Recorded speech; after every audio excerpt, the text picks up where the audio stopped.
Congo Buzz Télévision, la chaîne de la Nouvelle République.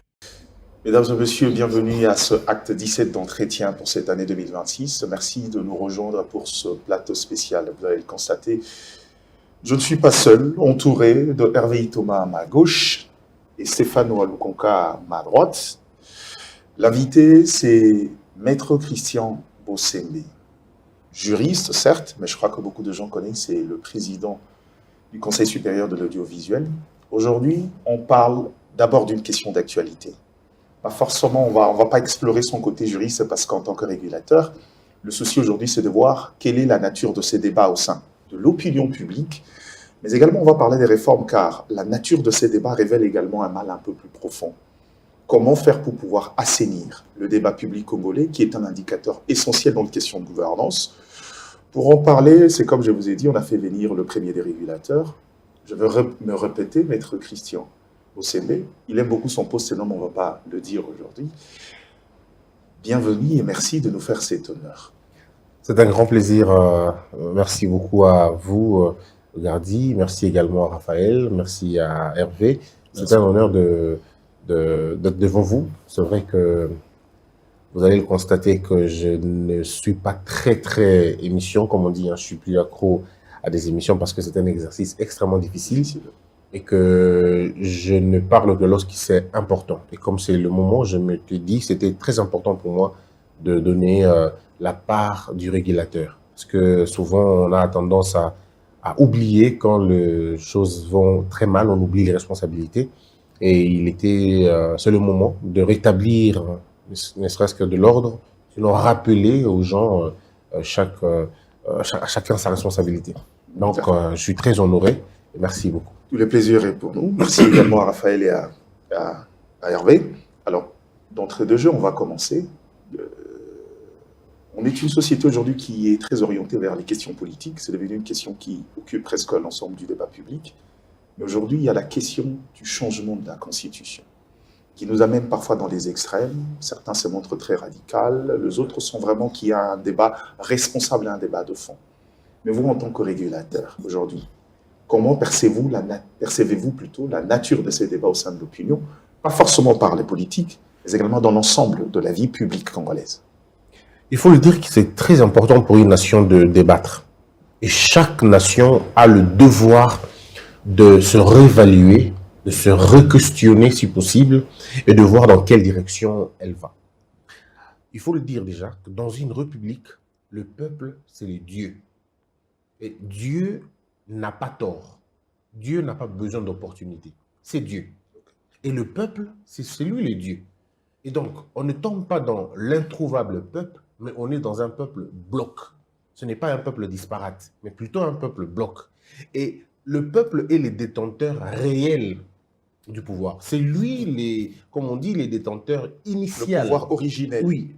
Non seulement qu'il est pouvoir originaire initial, mais il est le pouvoir originaire exclusif. Donc, on ne peut pas, dans une société, exclure le peuple d'un débat qui le concerne.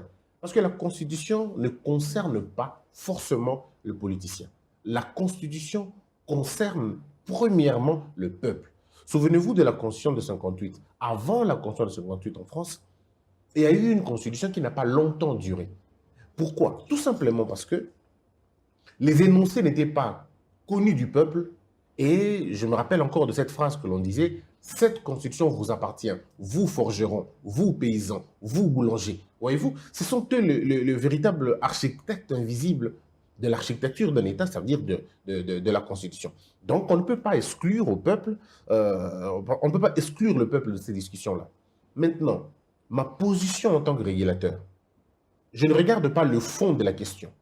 Je ne regarde pas qui a raison et qui a tort. Je fais exactement ce que Voltaire dit. Je ne suis pas d'accord avec ce que vous dites, mais je me battrai pour que vous puissiez le dire. Donc, nous nous retrouvons au centre en disant: si vous êtes pour la Constitution, nous vous permettons de débattre. Dites-nous pourquoi êtes-vous contre la Constitution. Mais si vous êtes contre la Constitution, dites-nous pourquoi vous êtes contre. Si vous êtes pour, dites-nous pourquoi vous êtes pour. Mais seulement, dans ces débats, évitons invectives, attaque personnelle, fatalisme et absolutisme. Et une fois que nous avons exclu ces virus-là, le débat devient sain et les gens parlent comme il faut. C'est ça le problème. Alors donc maintenant, c'est vrai que ceux qui sont dangereux dans le débat, ce sont ceux qui vous disent « vous ne pouvez pas réfléchir sur la question ». Mais ceux qui sont aussi dangereux, ce sont ceux qui vous disent « impérativement, nous allons le faire ».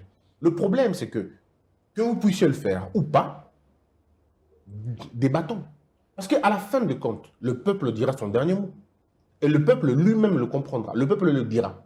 Est-ce qu'il est pour ou il est contre? C'est cela le problème. Et nous, notre rôle de régulateur, c'est un arbitre, pas passif, mais un arbitre actif, qui regarde le jeu, qui n'a pas de préférence de joueur, mais qui dit, écoutez, on va jouer, mais allez-y comme ça. Alors maintenant, naturellement, ceux qui n'ont pas d'argument attaquent l'arbitre, tout simplement. Ceux qui n'arrivent pas à marquer de but attaquent l'arbitre. Ceux qui marquent de Comme but... c'est le cas à la Linafoot maintenant. Voilà. Ceux qui marquent de but sont plus ou moins contents. Donc notre problème, il est à ce niveau-là. Regardez, ceux qui nous attaquent, c'est souvent ceux qui n'ont pas d'argument. Parce qu'on ne voit pas le mal en disant débattez. Parce que une nation, elle grandit par le débat. Elle est enrichie par le débat. Alors si on refuse le débat, on exclut le débat, on n'est plus une démocratie. Mais on s'imagine votre difficulté dans une société extrêmement polarisée, où le débat est souvent émotif et sensationnel. Quels sont les moyens à votre disposition pour pouvoir intervenir justement dans la régulation, par peur justement d'être pris pour cible? Comment vous le ferez dans une société extrêmement polarisée comme la nôtre? C'est généralement soit on est pour, soit on est contre. Les questions de fond n'y entrent vraiment pas. L'arbitre qui a peur du soupçon ne sera jamais arbitre. Celui qui a peur d'être attaqué, d'être jugé, d'être catégorisé, ne fera absolument rien. Moi, j'ai compris ça depuis le début. Je savais que vivre comportait un risque important. Mourir comporte aussi un risque important. Alors, je préfère vivre et avoir le risque en même temps. Donc, nous, dans notre travail, ce que nous avons assumé, que les gens disent ce qu'ils veulent dire. Mais le plus important, c'est que comment je me réveille tout le matin. Je me réveille tout le matin léger comme une plume.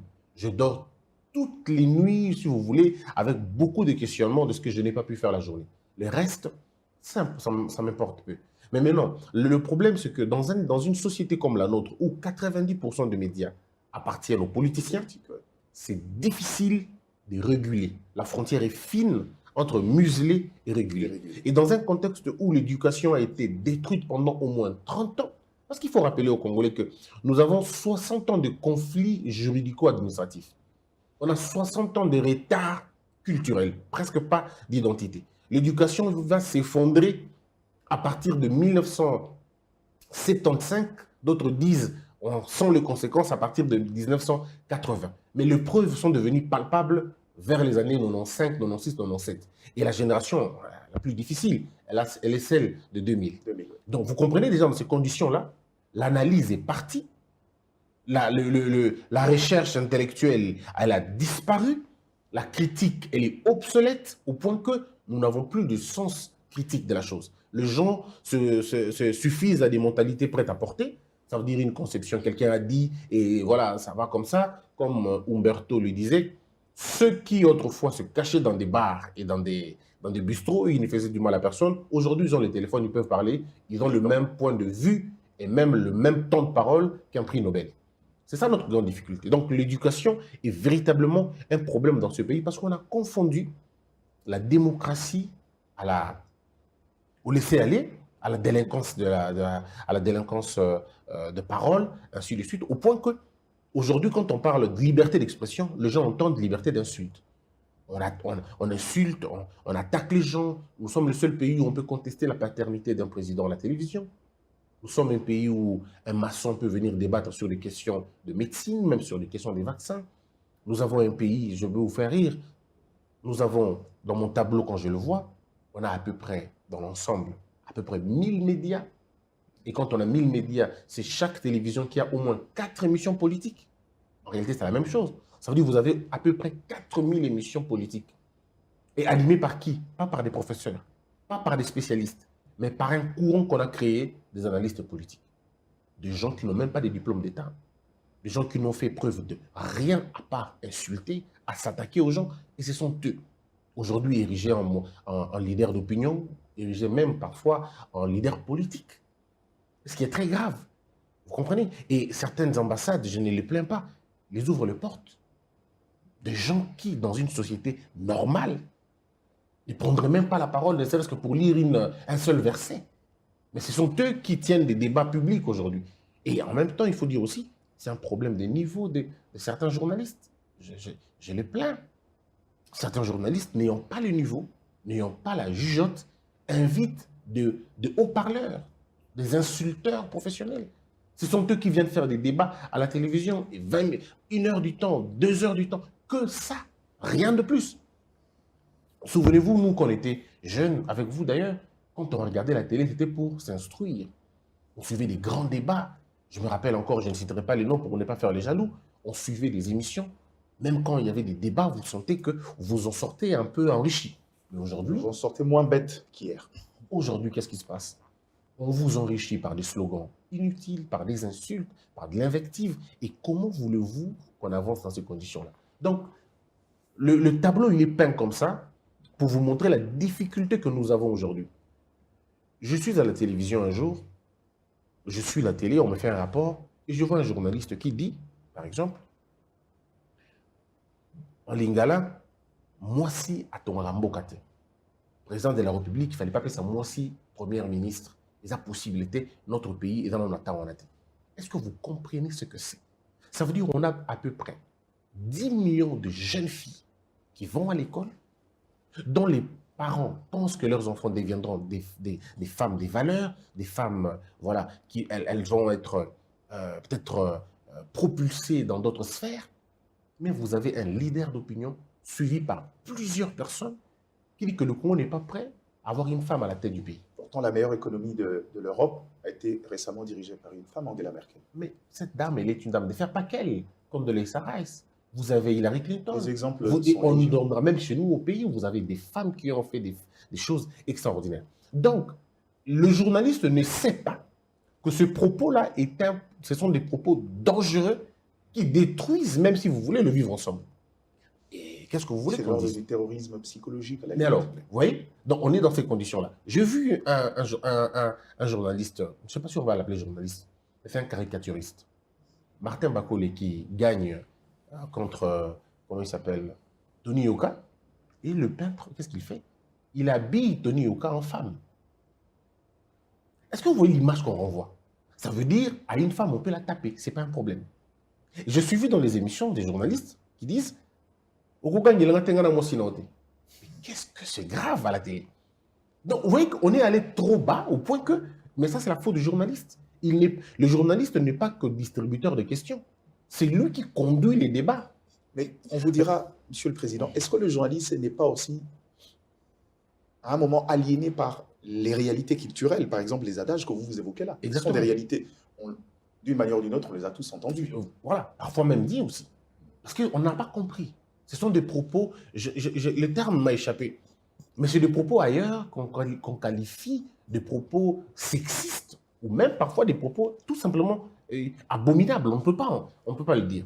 Mais tout ça, c'est quoi le problème? Encore une fois, une question d'éducation. Ce pays a été désarticulé, ce pays a été désaxé depuis très longtemps. Et donc, quand on regarde de loin, on se dit, le problème du régulateur est un vrai problème, parce que parfois vous combattez les systèmes qui sont normaux dans la tête des gens. Ils pensent que c'est normal. Donc, il faut rester dans ça. Alors, on a un monitoring. Nous rappelons très souvent à l'ordre, mais quand on dépasse certains niveaux, eh bien, on frappe. Mais, ouais. Vous venez de peindre les tableaux d'une société marquée par l'inversion de valeurs. Comment faire pour redresser cette société qui prône, bon, je ne dirais pas prôner, mais une société marquée par l'inversion de valeurs?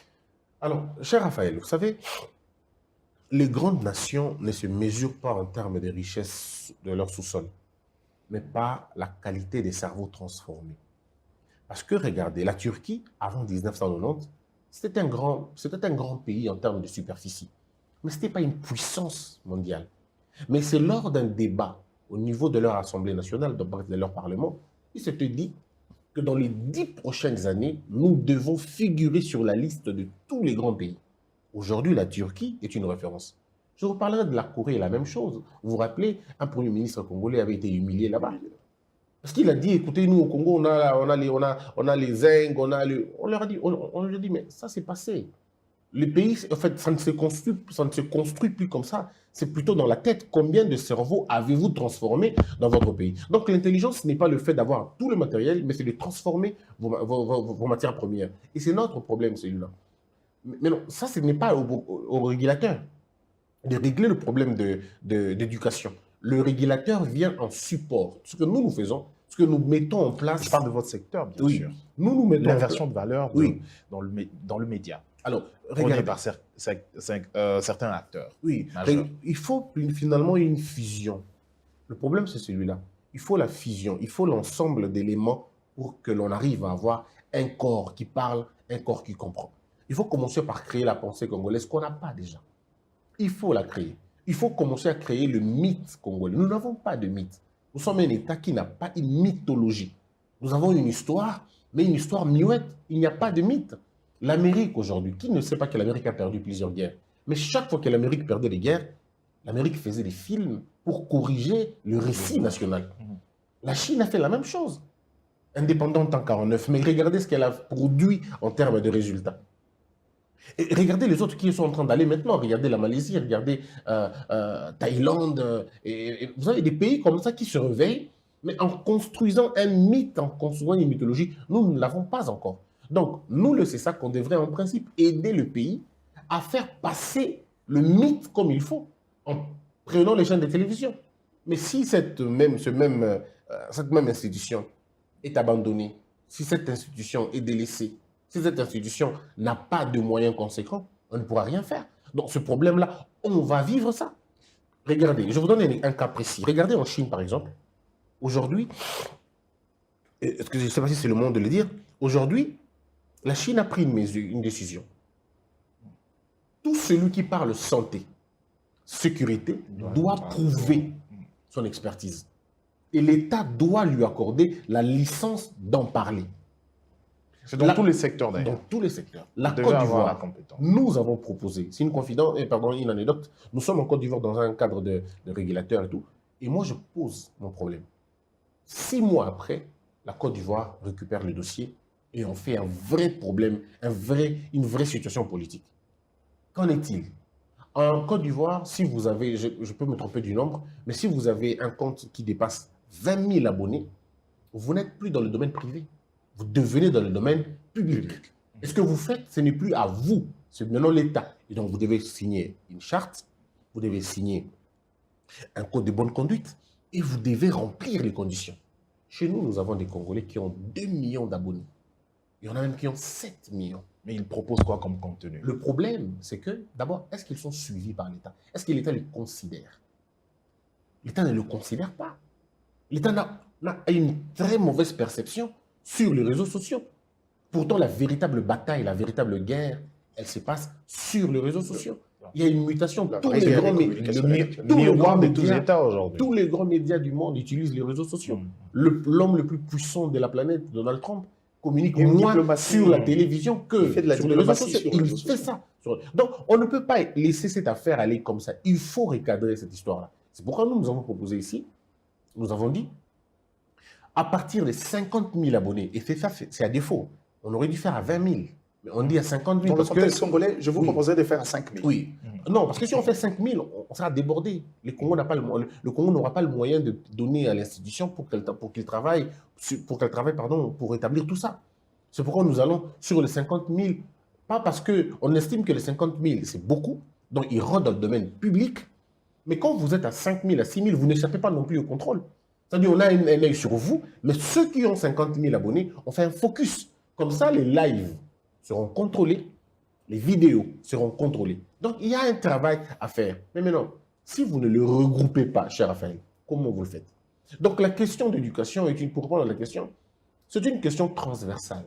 Le ministère de l'Éducation nationale doit comprendre quelle est la pensée de l'homme congolais, qu'est-ce qu'il faut faire, et comme ça, ça va se répercuter sur nous, et nous devons faire en sorte que le modèle soit répercuté dans tous les médias. Gardi Diana est journaliste, Hervé et Thomas, vous, Raphaël, dites-moi quand est-ce que l'État vous a déjà appelé pour discuter avec vous sur le contenu que vous faites? Jamais. Peut-être jamais. On vous appelle pour relayer les messages, Mais on ne vous appelle pas pour construire un récit. C'est différent de considérer les journalistes et les créateurs de contenu comme des relais. C'est différent que de le concevoir comme des acteurs De la stratégie. des acteurs de la stratégie. Et ici, on a besoin de dépasser ces niveaux-là. On n'a pas que besoin de vous appeler pour faire le relais, on a besoin de vous appeler pour devenir des acteurs de stratégie, d'une Mais communication. on reviendra Est-ce sur que- le même problème, on dira. J'ai une petite de vous question. approcher. Est-ce que vous avez le temps de suivre le débat politique aujourd'hui dans nos télévisions? Je vous dis la vérité. C'est quoi votre impression en tant que Je vous régulateur? dis la vérité, non. Mais je le suis. Sur pas- Internet, alors? Oui, ce n'est pas Christian Bossembe qui suit les émissions de débat. Celui qui suit les émissions de débat, c'est le président du CESAC. Parce que moi, C'est quoi votre impression? moi, Parce qu'aujourd'hui, Christian ça laisse Bossembe, des... c'est ça laisse à non, des- c'est dégoûtant, tout simplement. C'est dégoûtant. Dégoûtant et affreux. Ça veut dire que nous avons donné la parole à des gens qui ne fallait pas. À des gens qui n'ont aucune expertise. Regardez, cher Raphaël, lorsque vous suivez les chaînes étrangères, quand on parle de la situation de l'Ukraine, mais qui on invite sur le plateau? C'est des spécialistes. Des C'est un anciens. principe de métier. Des anciens La relation militaires. entre la thématique et la qualification de la personne qui en parle. Voilà. C'est une règle de profession. Vous comprenez un peu? Donc ça, ce n'est pas... Mais alors, pour qui comprenne la règle, dans une société, vous avez deux types de personnes. Le fou et les initiés. Les initiés comprennent la règle, mais les fous ne comprennent pas la règle. Le fou, c'est Malakilma la Brasa, Binomo Boyebi, donc il n'a même pas encore parlé, mais Binomo Boyebi déjà. On connaît quoi si tu n'as rien dit? Donc l'émission commence maintenant, et Sili, émission Bandi, et Katani, émission... Donc, c'est pas possible. Et ça, Christian Bossembe ne suivra pas des émissions pareilles. Mais quand on est président d'une régulation, on doit suivre des émissions. Mais c'est à cœur saignant. À cœur saignant. De gens qui parlent, et parfois on contredit. J'ai suivi un monsieur qui contredisait le docteur Mouyembe. Le monsieur n'a même pas fait la médecine. Mais il dit non, Mouyembe, le médecin solo. Mais à partir de quel moment tu comprends que... Et c'est ça le problème. Vous recevez quelqu'un qui n'a rien à voir avec le sujet, mais vous lui accordez plus de temps que les responsables eux-mêmes de ce sujet-là. Donc vous avez finalement des gens qui ont détruit le débat public. Et c'est ainsi que moi, je suis en train d'exhorter les professionnels. J'ai fait une conférence dans une université en demandant aux professeurs de revenir sur le plateau de télévision. Parce que nous leur avons dit, la nature a horreur du vide. Si vous ne venez pas, c'est le plus faible de la société qui viendra. Parce que regardez, cher Raphaël, ce qui arrive de plus dangereux dans une société, ce n'est pas la guerre, ce n'est pas non plus la corruption, mais c'est lorsque la charge de décider revient au plus faible. Lorsque le plus incapable de la société dirige la société, on est foutu. Et diriger, ce n'est pas que prendre les fonctions politiques. Diriger, c'est aussi prendre l'opinion. Qui sont les détenteurs de notre opinion aujourd'hui? Regardez bien. C'est des insulteurs qui sont pris pour modèle aujourd'hui. C'est des filles qui tournent sur les réseaux sociaux en montrant leur postérieur. Ce sont elles qui sont devenues notre vitrine à nous. Et ce sont les mêmes filles qui ont un accès assez facile auprès de vous, les autorités. Le problème, Les mêmes insulteurs Le problème, c'est celui-là. Mais là, vous touchez un problème important, cher Hervé. C'est la différence entre les hommes d'État et les hommes politiques. Un homme politique suit la base. Il suit la foule. Mais un homme d'État ne suit pas la foule, un homme d'État suit la structure. Il suit l'architecture invisible. Vous comprenez? Moi, sinon j'aurais dû choisir des journalistes qui insultent beaucoup, qui sont suivis. Mais pourquoi je ne les ai pas choisis? Non, parce que je pense que si nous voulons passer un message, il faut qu'il y ait une corrélation entre le messager et le message. Mais malheureusement, nous, on est dans la déstructuration, mais totale. Alors, Monsieur le Président, 4 ans durant à la tête du CESAC, certes, vous avez ici fustigé la manière de faire de certains journalistes, mais je pense que comme régulateur, vous avez aussi cette mission de former les médias et les journalistes. Au niveau du CESAC, 4 ans durant, qu'avez-vous fait, qu'avez-vous mis en place comme programme pour former et encadrer les journalistes? Cher Hervé, je vais vous dire sincèrement, je ne suis pas le type de ces gens qui passent à la télévision pour se plaindre. Ce n'est pas ma situation. Mais la bonne question, c'est de savoir, 4 ans après, qu'est-ce que le pouvoir public vous a donné pour votre politique? 4 ans durant, on a été abandonné. 4 ans durant, on a été totalement oublié. Et vous n'avez pas démissionné? Non. Alors, la démission, c'est une fuite. Vous ne démissionnez pas parce qu'on ne vous paye pas. Vous ne démissionnez pas parce qu'on ne vous paye pas ou parce que les moyens ne sont pas voilà, centralisés. Vous démissionnez lorsque votre vision ne concorde plus avec ce que vous poursuivez comme but. Les moyens pour exécuter votre vision ne suivent pas. Vous allez rester à la tête du CESAC. Pourquoi? Archimède a dit, avec rien, on fait peu. Avec peu, on fait plus. Et avec plus, on fait des exploits. Nous, avec peu, on a fait beaucoup. On a fait, aujourd'hui, on va dire, 17 réunions de sensibilisation. 17 réunions de sensibilisation. Avec qui? Avec des journalistes, avec des directeurs de production, avec des directeurs d'information. Nous avons eu à travailler. On a eu à sensibiliser les journalistes. Et d'ailleurs, dans certains rendez-vous, vous avez été là. Ça veut dire que nous avons fait, et au-delà de ce qu'on n'a pas, de moyens qu'on avait reçus. Donc, déjà, ça, il y a un problème. Alors, mais ça ne nous a pas empêché de travailler, ça nous a empêché de faire ce qu'on pouvait. En 4 ans, nous avons régulé de façon, je veux dire, convenable. Regardez, aujourd'hui, tous les enfants, de façon unanime, même les enfants, quand ils utilisent Internet, ils disent « En fait, on a amené une certaine, voilà, je veux dire… La peur du gendarme. Oui, voilà. On a donné au CESAC cette image qu'il n'avait pas avant. D'abord, le rayonnement du Vous CESAC. avez fait du CESAC un CESAC fouettard que moralisateur. Ça va dans tous les sens. On a été moralisateur, mais on a été aussi à un moment donné dans la sanction. Mais malheureusement, celui qui est sanctionné crie beaucoup plus que celui qui a été conseillé. Alors qu'on a beaucoup plus conseillé que sanctionné. Nous avons suspendu à peu près aujourd'hui, on va dire, une 60aine de chaînes dans l'ensemble. Mais si vous regardez le contexte congolais dans l'indiscipline, c'est toutes les chaînes qui seraient arrêtées. C'est toutes les chaînes qui seraient fermées. Mais pourquoi? Parce qu'on procède d'abord par la sensibilisation. Cher Hervé, tous les journalistes, à l'exception d'aucun, tous ceux qui ont répondu à nos invitations, qui sont venus, ils n'ont jamais été sanctionnés. Conseillés, encadrés, et répartis. Mais ceux qui ont voulu nous montrer qu'ils avaient plus d'importance que l'institution, on a frappé. Vous êtes un régulateur beaucoup plus accommodant avec ceux du pouvoir qui peuvent dénigrer les opposants, qui peuvent leur coller des qualificatifs parfois peu élégants. Et par contre, vous êtes plus rigoureux avec les opposants qui rétorquent de la même manière que ceux du pouvoir. Déjà, il y a un principe. En matière d'insulte, il n'y a pas de légitime défense. Quand vous insultez et que vous répondez, vous commettez la même chose, la même faute. Le problème, c'est lequel? C'est que lorsqu'un politicien tient son discours dans son parti politique, le SAC n'intervient pas. Nous ne sommes pas des juges béninois. Nous ne sommes pas les censeurs de la parole privée. Non. Mais lorsque maintenant vous réagissez sur les réseaux sociaux, dans un espace public, audiovisuel, en ce moment, nous, on vient. Vous n'allez pas dire non, nous on a réagi. Non, que ce soit l'action ou la réaction, il y a un dénominateur commun, c'est l'action. C'est nous regardons. Donc, j'attends jusqu'aujourd'hui qu'on me dise les propos tenus à la télévision, dans un réseau social. Ah, vous attendez cela? J'attends. Et pendant ce temps, que fait votre centre de monitoring? Mais justement, quand je dis j'attends, ça veut dire qu'on n'a pas de preuves jusqu'à Le centre de monitoring ne sait répertorier que les fautes commises par les opposants. Mais puisqu'il y a des fautes claires commises par ces gens-là, mais il n'y a pas que les gens de l'opposition. Nous avons sanctionné plusieurs personnes aussi du pouvoir, on les a interpellés plusieurs fois.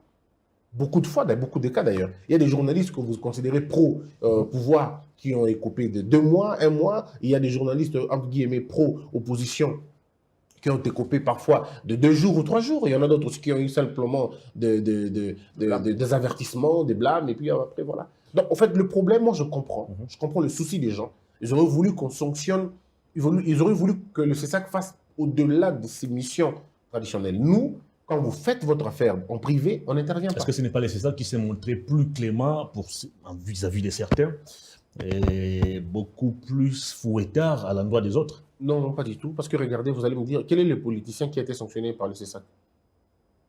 C'était moi un seul politicien qui a été sanctionné pour avoir dit quelque chose contre le pouvoir ou non. Non, pas du tout. Ça n'existe pas. Alors, avant que Raphaël ne reprenne la parole, on va faire comme la Chine, on va refixer les règles. C'est bien de pouvoir…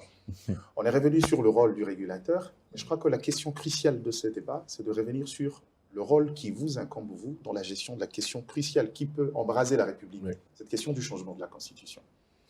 Moi, je reviens. Vous avez décrit une société avec autant de vices et autant de problèmes. Vous avez défini les limites de votre travail en tant que régulateur. Mais prenons le prisme politique. Quand vous avez ceux qui sont censés faire l'actualité, qui ne sont pas dans les questions de fond, quand vous avez une société qui a l'habitude, dont chaque débat, censé être un débat de fond, on amène les émotions et les questions clivantes, dites-moi dans ce contexte-là aujourd'hui, comment faites-vous pour pouvoir remettre les questions de fond dans un débat? Je comprends la question d'Hervé, mais vous êtes tenu par la limite des infractions par voie de presse. Maintenant, par voie de presse, aujourd'hui, en interne au CESAC, quelles sont les mesures prises tenant compte de caractéristiques de la société pour pouvoir répondre à ce débat qui est crucial? Vous avez parlé de jeunes de 2000, quand cette constitution a été adoptée, ils avaient à peine, pour certains, 4 ans. Ils ont droit au chapitre pour discuter sur la marche de la République. Comment vous faites, vous? Le principe est le même. Parler sans blesser. Ne transformez pas les plateaux de télévision en avalanche d'insultes, d'attaques personnelles. D'abord, ça, c'est la première base. La tolérance comme règle fondamentale. Est-ce qu'existe-t-il un débat politique en RDC sans blesser? C'est devenu la norme. Oui, mais c'est vous, ça c'est vous les journalistes. C'est à vous d'organiser des débats chez vous, tout en respectant la ligne et le principe. Mais par contre, quand viendra le moment, quand viendra le temps, quand les temps seront véritablement donnés, nous allons, à ce moment-là, prendre des mesures pour permettre à ce que les deux camps se réunissent et parlent. On va le faire peut-être à la RTNC, on associera des médias privés pour organiser des débats comme on l'a fait la fois passée. Donc, ça sera le cas. Maintenant, le problème, c'est que, est-ce que les gens sont prêts? Moi, je vous repose la même question. Est-ce que les gens sont prêts à faire un débat sans invective, sans attaque personnelle? Cher Gardi, vous aurez du mal, vous connaissons, vous aurez du mal à mener un débat comme ça. Cher Raphaël aura du mal, Hervé aura du mal à mener des débats comme ça. Dès que les gens viennent dans votre plateau, dites-leur seulement, bon, écoutez, on va faire un débat, mais on ne cite pas les noms des gens. Le débat va s'arrêter, ça ne fera pas 5 minutes. Parce que le débat est alimenté par les noms des gens qu'il faut insulter, qu'il faut attaquer, et ainsi de suite. Il y a des Congolais aujourd'hui, vous les invitez sur votre plateau, vous lui dites, écoute, je pense que ça c'est une couleur verte. Il va dire non, tout ça c'est parce que tu sais qu'il a mis ça dans la tête. Donc lui, il va trouver le nom du président Félix, même là où il n'y en a pas. Et ils vont trouver ça, je ne sais pas moi comment ils vont faire pour expliquer, mais c'est à vous, les journalistes, de rétablir les débats. Par contre, nous, c'est ça, qu'est-ce qu'on a dit? Nous avons dit ceci, désormais, dans un débat, il y a des insultes, des attaques personnelles, l'émission est fermée. Nous l'avons dit, ça va commencer, je pense, après notre passage à l'Assemblée nationale. Dans un débat, vous vous insultez, vous vous attaquez. On comprend que le journaliste n'a pas le niveau de conduire un débat, on ferme l'émission. On arrête l'émission, tout simplement. Comme ça, les patrons de médias vont comprendre qu'on ne donne pas des espaces à des journalistes qui attisent le feu. Aujourd'hui, je ne sais pas comment vous le pensez, mais il faut qu'au Congo, que vous puissiez réécrire une nouvelle déontologie des journalistes. Hein. Parce que vous avez créé un métier qui n'a rien à voir avec le journalisme. C'est vraiment votre métier à vous. Et vous avez des noms. Ça, c'est pas un problème déontologie. Vous avez des noms, vous avez des surnoms. De l'évolution de l'outil aujourd'hui. Le numérique a créé une forme d'extension. Mais j'aimerais que vous reveniez. On ne va pas vous mettre dans le bain sur les questions de fond. Mais comment concilier un débat de fond quand la plupart de cette population estime qu'aujourd'hui, l'orientation choisie sur le changement de la Constitution semble être abstrait au texte déjà établi? Je fais appel aux juristes qui est en vous aujourd'hui. Pour ceux qui se ferment sur ces débats parce que la Constitution, qui est également l'expression de cette population, ne revient pas sur le changement. Le côté juriste, quelle est la brèche qui permettrait de pouvoir, au-delà du débat, de pouvoir déjà réfléchir sur ces prismes-là, dans ces contextes ici, avant que ceux qui ont pris les tangentes de politique ne discutent sur des questions de fond? Il y a deux questions. Il y a la révision et le changement. En tant que juriste, la question du changement de la Constitution n'est pas un débat juridique. C'est un débat politique. C'est un débat anthropologique. C'est un débat de société. Parce que lorsque vous parlez du changement de la Constitution, vous n'utilisez pas les outils de la Constitution. Vous remettez en question. Donc, ça veut dire que vous ne rentrez pas dedans. J'entends les débats comme quoi la Constitution ne prévoit pas son changement, mais aucune Constitution ne peut prévoir son changement. La Constitution prévoit son évolution, c'est-à-dire sa modification, sa révision, ainsi de suite. Mais pas son mécanisme d'autodestruction. Ce n'est pas possible. Quand on veut changer la Constitution, c'est comme un architecte qui veut construire une nouvelle maison. il n'a pas besoin d'entrer par la porte ou par la fenêtre. Il casse tout et recommence à zéro. Mais quand on veut modifier la Constitution, c'est cet architecte-là qui va devoir faire attention aux piliers. Et quand on veut modifier la Constitution, nous avons le premier pilier, c'est l'article 220. Nous le regardons. Mais l'article 218 et 219 nous disent déjà comment ça va se passer. Qui sont les initiateurs de la question, qui ont le droit de citer, quelles sont les matières qu'on ne touche pas, et ainsi de suite. Donc, je ne vois pas pourquoi ça serait difficile. Alors, si nous parlons de la révision constitutionnelle, toutes les constitutions du monde sont révisables. La question de l'opportunité, le juge de l'opportunité, c'est le président de la République, c'est les fractions qui sont reprises par la Constitution. 100 000 personnes, quelques membres du bureau quelques membres de députés et sénateurs, le gouvernement, et ainsi de suite. Ce sont les éléments constitutionnels. Et là, c'est pour la révision. Vous comprenez? Et même alors, quand on finit cette démarche-là, on revient auprès du souverain primaire, le dieu de la démocratie. On revient à lui pour lui poser la question. Mais quand on parle du changement de la Constitution, ne vous tuez pas à ouvrir la Constitution. Fermez-la. Regardez en une autre direction maintenant. Pourquoi on veut changer la Constitution? Les raisons peuvent être diverses. Il y en a qui disent nous voulons changer la Constitution parce que le système politique, le régime politique n'est pas adapté, il faut aller à un régime présidentiel contrôlé, d'autres disent contrasté, et d'autres disent non parce que nous avons un problème constitutionnel depuis très longtemps. Et donc on a des problèmes comme ça que l'on peut devoir régler. Mais pourquoi on ne va pas débattre de la question? Pourquoi refuser au président de la République de dire que je veux changer la Constitution? Vous ne pouvez pas le refuser. En tant que juriste, Oui. enseignant, de droit d'ailleurs, quelle est votre perception sur la société congolaise, notre constitution, le reflet d'ailleurs de la volonté du peuple? Et d'ailleurs, il y a un proverbe qui dit « La constitution n'a de valeur que lorsqu'elle protège les citoyens et limite le pouvoir de ceux qui gouvernent. » Quelle est votre perception sur la constitution de la RDC? Non, en fait, moi, en tant que régulateur, En tant que juriste et enseignant. Oui, en tant que juriste, la perception que j'ai, moi, je l'ai déjà dit depuis longtemps. Mais maintenant, je risque de me mettre dans une position de ceux qui sont polémique. pour et de ceux qui sont contre. Mais ma position est claire sur la Scientifique, question. rationnelle. Depuis 2019, Hervé Eto'o était mon collaborateur journaliste, je lui disais depuis très longtemps qu'il fallait qu'on change de constitution. Je disais déjà depuis très longtemps qu'il fallait qu'on change de constitution, que la modification, ce n'était pas adaptable. Il fallait qu'on change de constitution. Parce que le problème qu'on a est un problème La réforme de l'État. d'anomie, en fait. Il faut la réforme de l'État. Et ma thèse, à moi, porte sur le nouvel État, sur la nouvelle, c'est-à-dire sur la 4e République. Et j'en ai parlé. Aujourd'hui, je vois les gens parler de la 4e République. Mais l'initiateur de la 4e République, on a fait plusieurs émissions sur ça. Parce que j'estime que le régime qui nous convient maintenant, c'est un régime présidentiel concentré. Pardon, protégé. Protégé, pourquoi? Parce qu'il faut donner au pouvoir judiciaire beaucoup plus de liberté.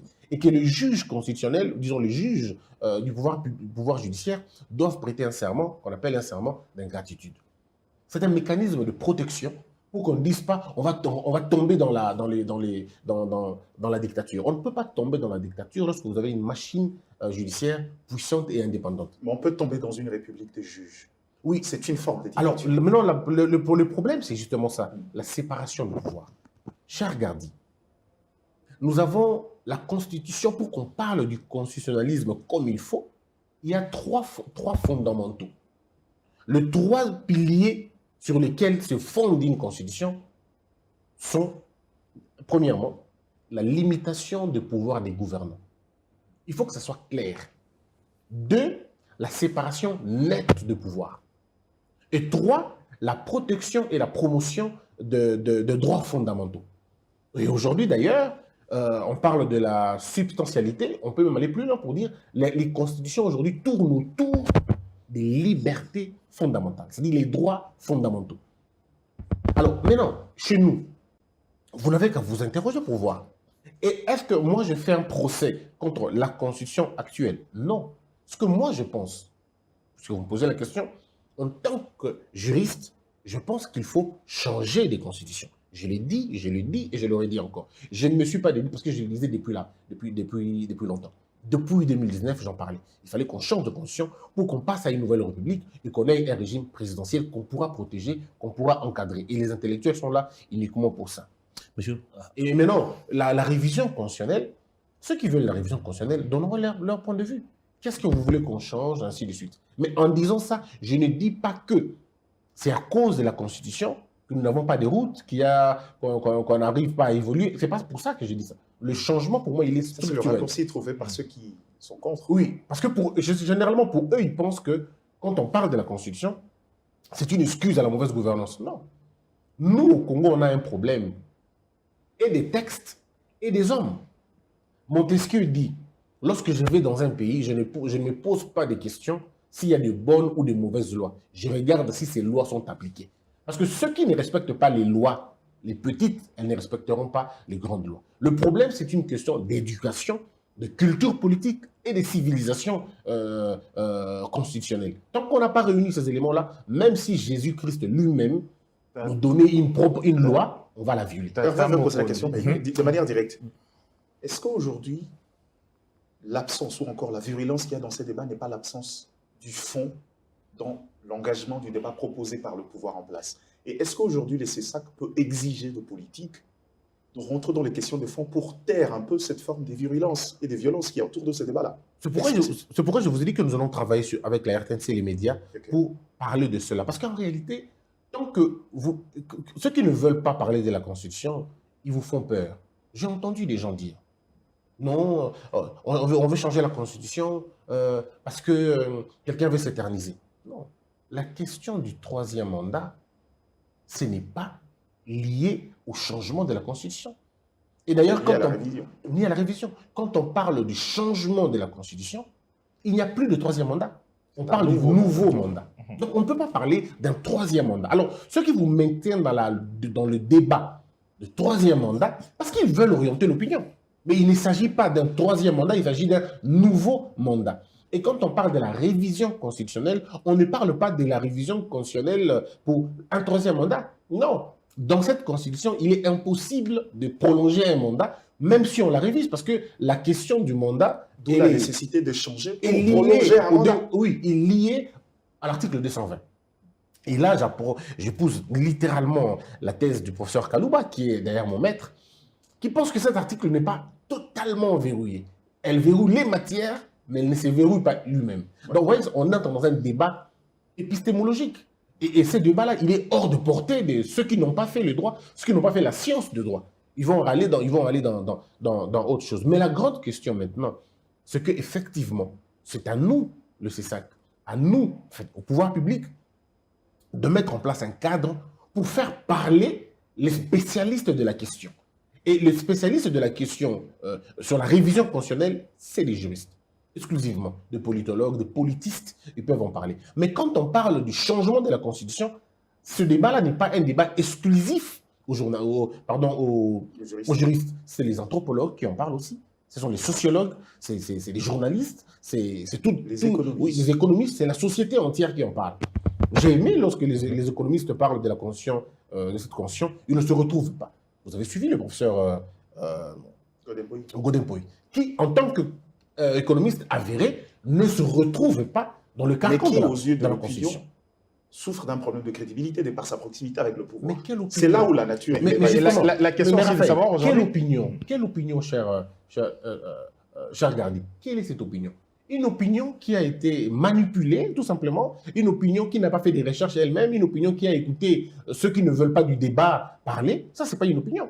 C'est une opinion qu'on ne contrôle pas. C'est une opinion qu'on ne peut pas considérer. Le problème ici, c'est qu'une opinion aveugle a besoin d'éclairage.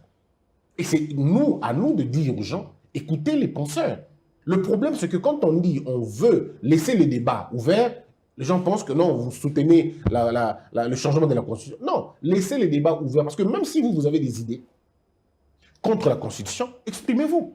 Ceux qui ont les idées pour le changement de la Constitution, laissez-les s'exprimer. Comme ça, ça va éclairer le peuple et le peuple saura.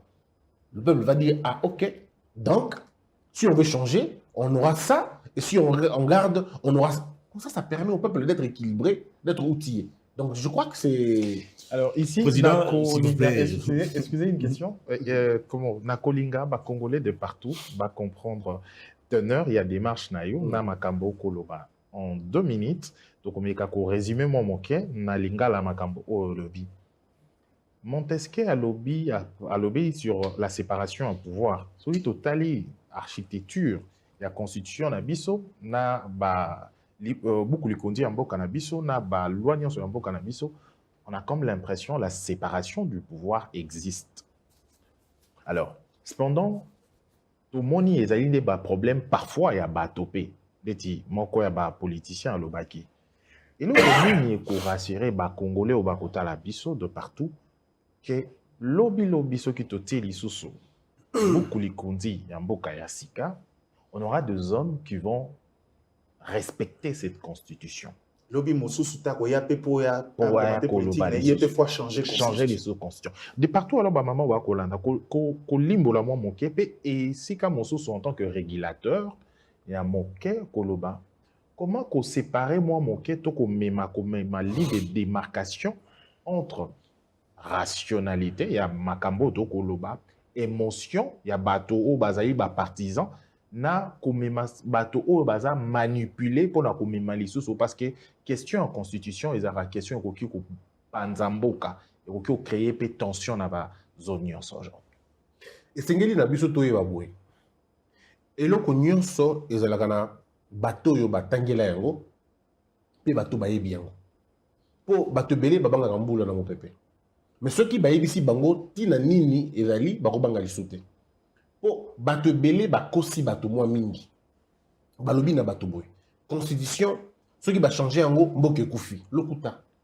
Boui ko changer constitution pe mboke kufi te. Po constitution ba changer ka yango, ba bongola ka yango.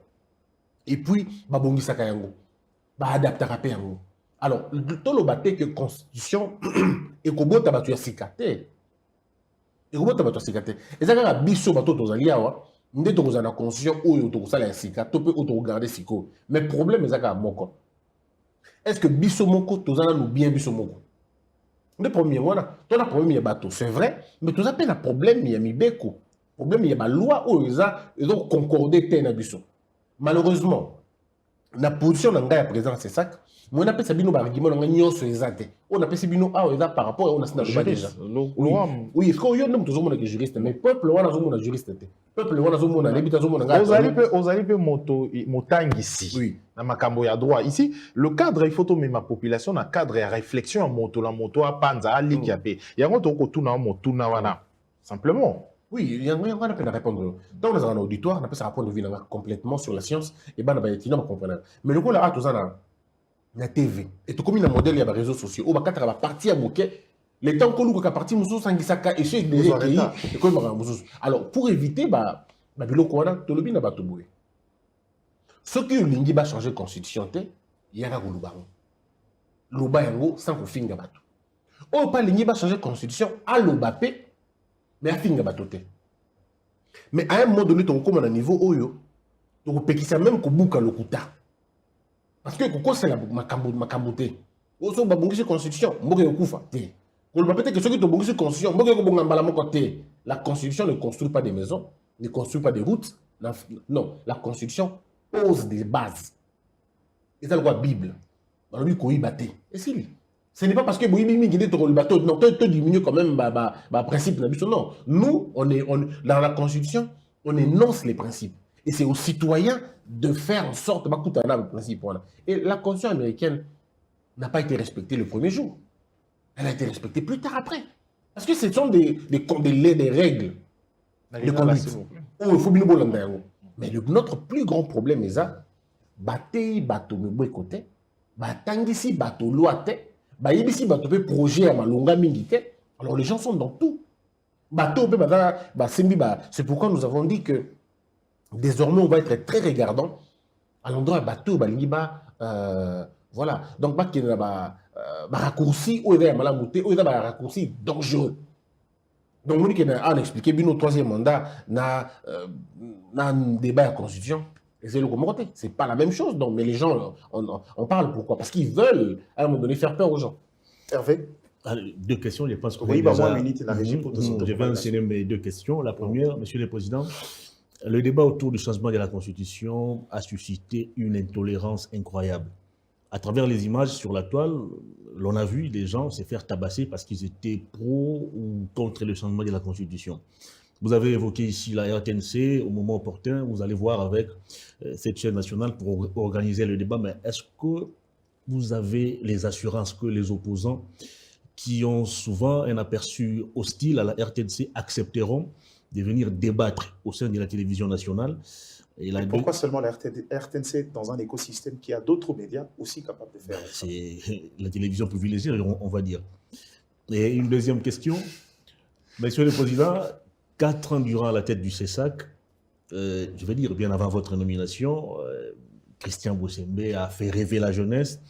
Christian Bossembe a suscité de l'espoir aux jeunes Congolais. Est-ce qu'à ce jour, n'avez-vous pas l'impression selon laquelle le CESAC a tué le mythe Bossembe? Est-ce que vous voyez le président de la République, au regard de votre gestion du CESAC, vous faire encore confiance pour vous nommer dans d'autres postes de responsabilité? Alors, on va être clair, je suis le délégué du président de la République au CESAC. Et c'est un choix pour lequel je dis merci beaucoup au président parce que je ne l'avais pas demandé. Et d'abord, comment penser demander ça au chef de l'État? Et il a choisi parmi autant de gens, il m'a choisi moi. Je pense, de la même manière qu'il m'a choisi sans le demander, de la même manière qu'il pourra me faire confiance dans une autre affaire. Parce que notre gestion a prouvé plus ou moins ce qu'on est capable de faire sans le moyen, mais on a fait ce qu'on a pu. Donc, avec plus de moyens, on peut encore faire un peu plus que ça. Et je crois que le chef de l'État est la personne la mieux placée à savoir si on a bien fait ou mal fait. Alors, est-ce que moi j'ai tué le mythe Bossembe? Vous m'informez qu'il y avait un mythe avant. Tout ce que moi je sais, je faisais mon travail, j'allumais ma caméra et je parlais. C'est tout ce que moi je savais. C'est tout ce que moi je sais. Maintenant, il se fait que chaque conférence, si la conférence termine à 10 h, moi on me retient souvent jusqu'à 12 h par les mêmes jeunes gens qui veulent parler, qui veulent discuter. Et on a imprimé une image, malheureusement, ou heureusement, ça dépend. Les gens, pour eux, ils pensent que je suis extrêmement rigoureux et que je suis peut-être trop dur avec les gens. Non, mais c'est proportionnellement Vous tuez le débat politique. Non, proportionnellement à la débat bêtise. public. Moi, je vais plutôt le construire, le débat. Je vais refaire un nouveau type de débat où le journaliste est cultivé et qui reçoit des gens spécialisés sur la question. Alors, votre première question, à mon avis, la question, c'est de savoir... Est-ce que vous êtes convaincu que vous aurez les assurances de toute la classe politique pour intervenir dans un cher débat? Hervé, ça, je vous dis à vous déjà, cher Gardi et cher Raphaël, ce qui m'a étonné le plus, c'est mon expérience au CESAC. L'homme congolais est quand même assez bizarre. Quand il n'est pas au pouvoir, toutes les lois sont mauvaises. Toutes les institutions sont corrompues. Et tous ceux qui travaillent là-bas sont corrompus. Mais la même personne, quand il arrive au pouvoir, il bonifie tout le monde. Et c'est quand même pas possible. Les opposants ont un seul problème, pas tous d'ailleurs, certains. Quand on leur a demandé de venir faire le débat contradictoire, d'abord il faut dire que c'est eux qui ont refusé le débat. L'idée c'était le débat. C'est eux qui ont refusé le débat. Parce que Bossembe avait dit, on va parler en français, et ça sera un débat contradictoire. Alors, il y en a qui ont refusé. Pas tous. Ils ont estimé que vous avez développé à l'époque une posture qui ne créait pas la confiance. Mais ne faites pas le débat avec Attendez, Bossembe. il ne faut pas le débat avec moi. Il y en a même qui disent, on ne viendra pas parce que Bossembe risque de nous poser des questions. Quelles questions je vais poser? Moi, je suis président d'une institution. Je ne pose pas de questions. Le problème, c'est que ce sont des préjugés, des stéréotypes et parfois des accusations non fondées. Et il y en a même qui ont dit, on va nous empoisonner à la RTNC. Alors dites-moi un peu, si vous êtes opposant et que vous aspirez gérer le pays, comment vous ne pouvez pas avoir confiance en vos propres institutions? Donc, si nous faisons un débat aujourd'hui... Est-ce que cela n'est pas lié à vos liens avec le régime en place? Non, mais qui n'a pas de lien avec le régime en place? Les opposants. Attendez, vous parlez des anciens amis. Qui n'a pas de lien? Des anciens amis, Mais vous avez bien dit. Bien sûr, des anciens amis, des anciens Alors amis. vous êtes toujours Non, mais le problème... Moi, attendez. dans le même circuit. Hein. Non, je vais vous dire un élément. Moi, je suis institutionnel. Quel est mon intérêt d'être en porte-à-faux avec le chef de l'État, pour qui je suis délégué d'ailleurs? Mais j'ai une attitude d'ingratitude vis-à-vis de celui qui m'a délégué. Comme tous les autres d'ailleurs. Nous avons une attitude d'ingratitude. Parce que nous n'appartenons plus aux composantes qui nous ont placés là-bas. Le problème, c'est que les gens sont parfois hypocrites. On me dit parfois, oh, tu es très proche de la Première Dame. Mais qui est ces Congolais qui refusera d'être proche de la Première Dame? Qui? Vous êtes en train de lire la Bible là. La Bible vous dit quoi? Les chrétiens à l'époque étaient même contents d'être invités dans la cour du roi et manger dans la cour du roi. Il y en a même des serviteurs qui en ont fait tout un serment. Et moi, je vais refuser d'être en contact avec... Écoutez, j'apprécie la proximité que j'ai avec la Première Dame et je pourrais même, si le monde était à refaire 1 million de fois, je le referais. C'est pourquoi je dis, les Congolais, quand même, c'est compliqué. Nous sommes des bons avocats quand ça nous concerne et des magistrats rigoureux quand ça concerne les autres. Donc le problème, c'est celui-là. Qui va refuser d'être en contact avec le chef de l'État? Qui? Quel est ce Congolais aujourd'hui, s'il reçoit l'appel du chef de l'État, il va refuser?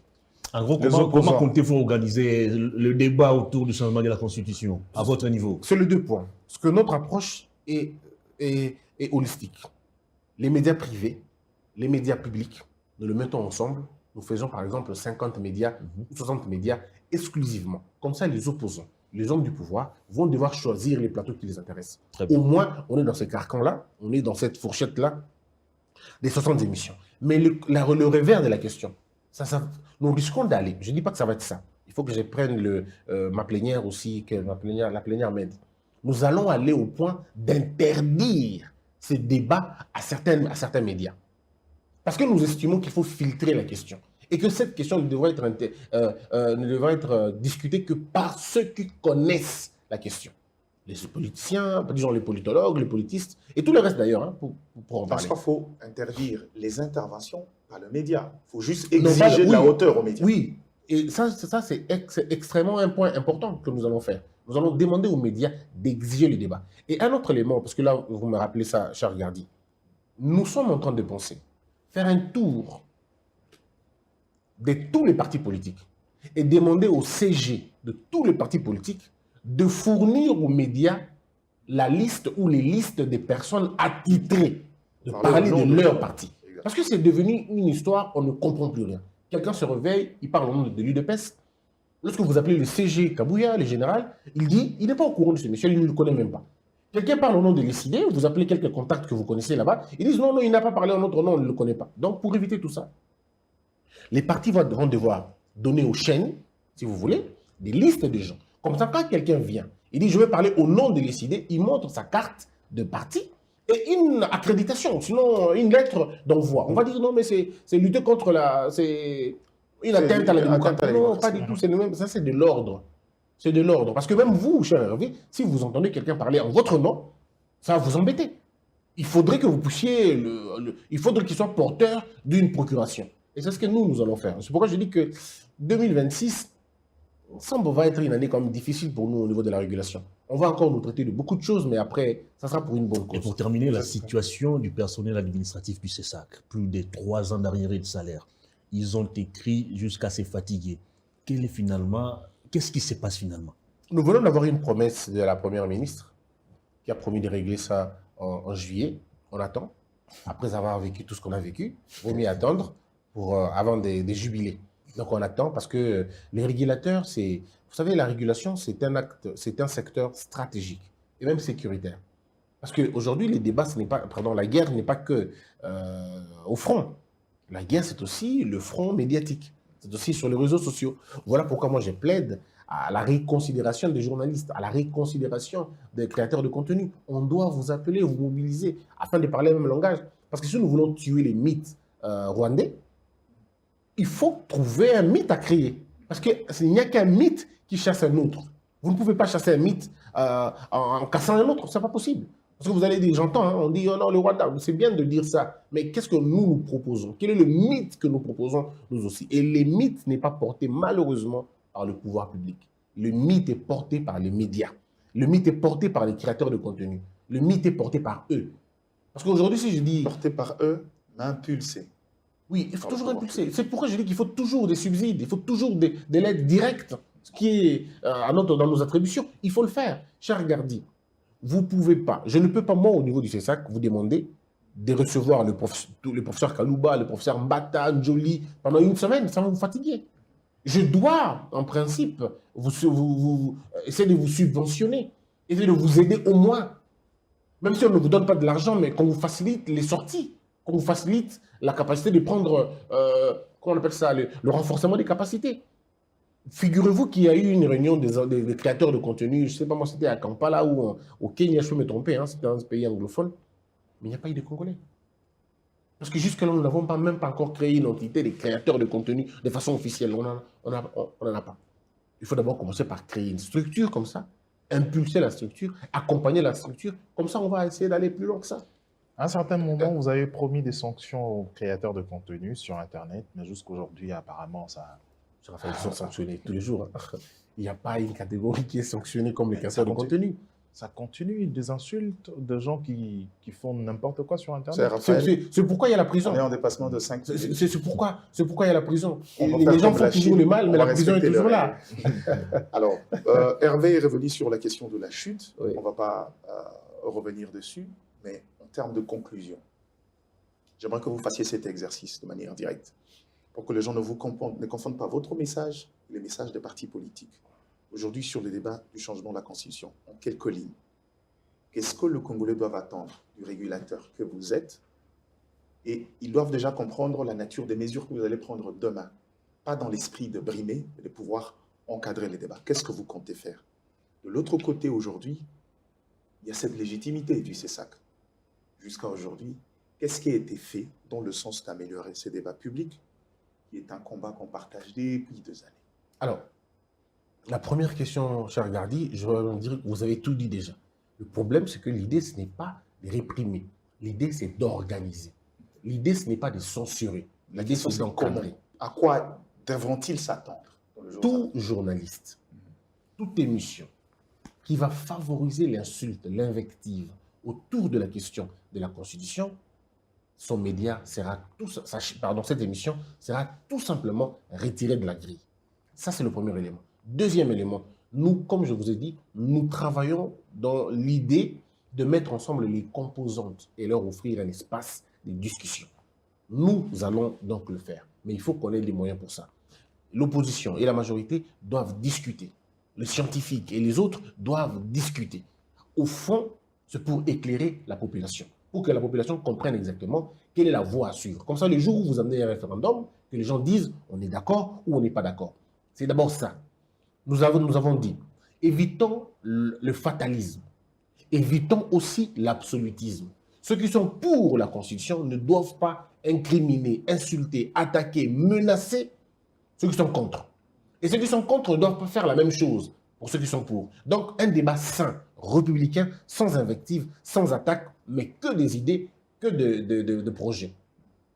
Nous demandons aux journalistes aussi de questionner la qualité de ceux que vous recevez. Si ces gens-là ne sont pas porteurs de la science ou porteurs d'une certaine connaissance, ne les invitez pas. Si vous les invitez en ce moment-là, ça devient donc une préméditation pour faire le mal. Donc c'est cela. Alors, notre lutte, vous avez dit, si vous pouvez me rappeler... la question aujourd'hui, qu'est-ce que vous avez déjà fait dans le sens de pouvoir justement apporter au plus haut point cette régulation et améliorer la qualité de ces débats publics qui est Alors, nous avons apporté ce qu'on appelle un leadership participatif. Aujourd'hui, tous les médias savent au moins qu'on ne peut pas faire ça. Parce que si on le fait, voilà le problème. Parce que j'ai oublié de dire un élément, cher Gardi. Le problème, c'est que les journalistes ne s'informent pas. Est-ce que vous savez que jusqu'aujourd'hui, il y a certains journalistes qui disent la CESAC, jusqu'aujourd'hui. Donc, dans leur esprit, ils pensent que le CESAC, le C là, c'est la commission. Jusqu'aujourd'hui, certains journalistes m'appellent PCA. Il y en a même qui appellent DG. Est-ce que vous imaginez? Des journalistes qui travaillent dans le secteur de médias. Ils m'appellent DG. C'est ça dans le camp de lapsus. Il y en a même, non, ça s'appelle lapsus. Il y en a qui m'appellent PCA. Je dis, mais quelle administration? Vous voyez, il fallait qu'ils ne comprennent même pas c'est quoi fondamentalement ce que ça veut dire. Donc il y a des gens encore qui disent, le président t'a nommé. Donc ils ne comprennent même pas que le président du CESAC est élu par ses pairs. Donc le problème ici, c'est que nous avons fait un travail de communiquer sur l'institution, d'informer aux autres comment ça se passe, et ainsi de suite. Moi, j'ai déjà reçu, pour vous, un musicien dont je ne citerai pas le nom, mais il tremblait comme une feuille. Il regardait constamment la porte. Je dis, mais tu as peur de quoi? Oh non, parce qu'à tout moment, je dis à tout moment quoi? Donc, dans son esprit, un OPJ se cache quelque part, certainement un parquet là-dedans. C'est-à-dire que dans la tête des gens, ils ont ça. C'est bien d'un côté parce que ça crée le mythe, mais de l'autre côté, ça crée plus on va dire, de fugitifs, mais pas vraiment au sens propre. Donc, nous, ce que nous sommes en train de faire comme travail, c'est d'abord faire rayonner le CESAC, nous rapprocher des journalistes, apporter la lumière, la connaissance aux journalistes. Souvenez-vous que quand je suis entré en fonction, j'ai promis, et je regrette aujourd'hui de ne pas avoir réalisé cela, pas parce que je ne veux pas, mais parce qu'il n'y a pas de moyens. J'avais dit au pouvoir public, la sanction ne vient qu'après l'information, ne vient qu'après les avertissements, après la formation. Nous devons donner aux rédactions un code pénal, une constitution, une copie de déontologie et une copie de la loi sur la presse. C'est ce que j'ai dit, le 4 textes. Mes chers Gardi, 4 ans après, nous n'avons pas eu le moyen de doter à tous les médias ces documents-là. Comment voulez-vous qu'on fasse le travail dans ces conditions-là? On ne peut pas. Alors qu'on dit, nul n'est censé ignorer la loi. Mais une loi pourrait, sinon c'est de l'arbitraire. Si vous ne l'annoncez pas avant, si vous ne la vulgarisez pas avant. Vous pensez vraiment qu'un journaliste qui a le code, et puis il y a aussi le code du numérique. Si un journaliste dans son plateau, dans sa rédaction, il a la constitution, il a le code du numérique, il a le code pénal, il a la loi sur la presse, il a la déontologie, et même si vous voulez, la loi du CESAC, vous allez voir qu'on aurait eu peu de problèmes comme ça. Mais là, on est dans ces conditions de chicoter à tout moment, de sanctionner parfois, de rappeler parfois. Donc, mais je pense que, en gros, nous avons fait ce qu'il fallait et nous estimons qu'on va faire encore mieux et que 2026, c'est une année extrêmement difficile. Les débats sont cruciaux. Il y a les débats des référendums, il y a les débats sur la Constitution, il y a les débats à l'Est de la République, on n'en a peut-être pas en parlé, mais on a pris des mesures assez courageuses. Cher Gardi, au Congo ici, tous les journalistes chantaient matin, midi, soir Kagame. Il fallait qu'on arrive pour qu'on arrête cette hémorragie-là. Et je crois que l'annonce, j'ai eu à faire chez Raphaël, M. Raphaël, vous vous rappelez. Et les journalistes se sont arrêtés, il y en a même qui ne parlent plus de cela.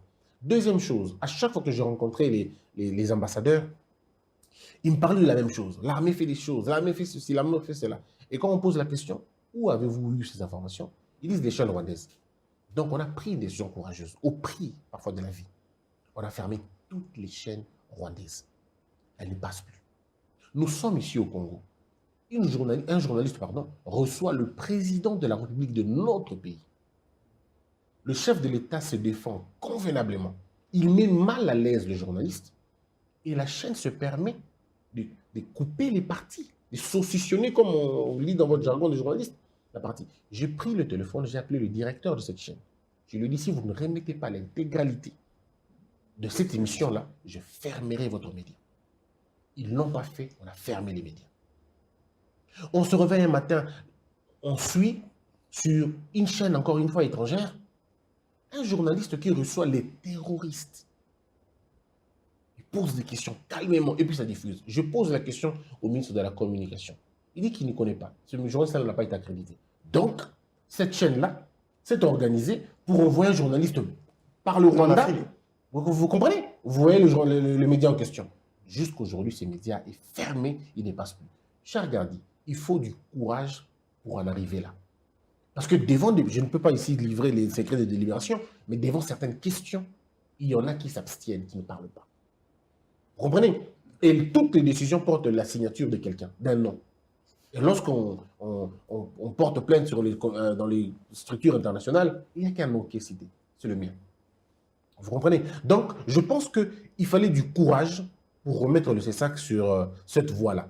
Bon, les gens, il y en a qui jugent que c'est aux policiers, mais lorsque la bêtise est forte, les sanctions doivent l'être encore plus que ça. Merci, Maître Christian Bossembe. Je suis sûr qu'en regardant Raphaël ou Hervé, il y a des questions qui taraudent l'esprit, mais malheureusement, on est censé respecter le temps. Tout à l'heure, on parlait du mythe Christian Bossembe, qu'on connaît depuis un certain moment. Oui, le mythe, si vous voulez, le mythe est résumé dans ce livre, Manifeste de la pensée. C'est un être éclairé qui parle, qui écrit. Je vous recommande de pouvoir lire ces livres. On n'a pas le temps de pouvoir en parler. On y reviendra très prochainement. Parce ça, moi, je demande une émission. J'ai demandé une nouvelle émission. Ça, avec la même équipe. Exactement, parce que ça, c'est la science qu'on aime quand on parle de l'homme. Encore une fois, merci. On aura certainement le temps d'y revenir. Merci beaucoup à Hervé Thomas, merci à Raphaël Lukonka, merci à la grande équipe derrière, à Kovo Mamouna qui a réalisé cette émission. On se retrouvera très vite. Excellente suite de programmes sur les différentes chaînes partenaires qui vont diffuser ce plateau spécial. Moi, je vous retrouve très prochainement, certainement avec le même invité, pour entrer sur une autre question cruciale, la gestion de la communication en période de guerre. Là encore, ça va de partout. Ce n'est pas seulement la Constitution, il y a beaucoup de questions cruciales de la République aujourd'hui. On ne sait pas contrôler la bataille au niveau de l'opinion publique, on y reviendra. Merci et au revoir pour l'acte 18 d'entretien, plateau spécial. Congo Buzz Télévision, la chaîne de la Nouvelle République.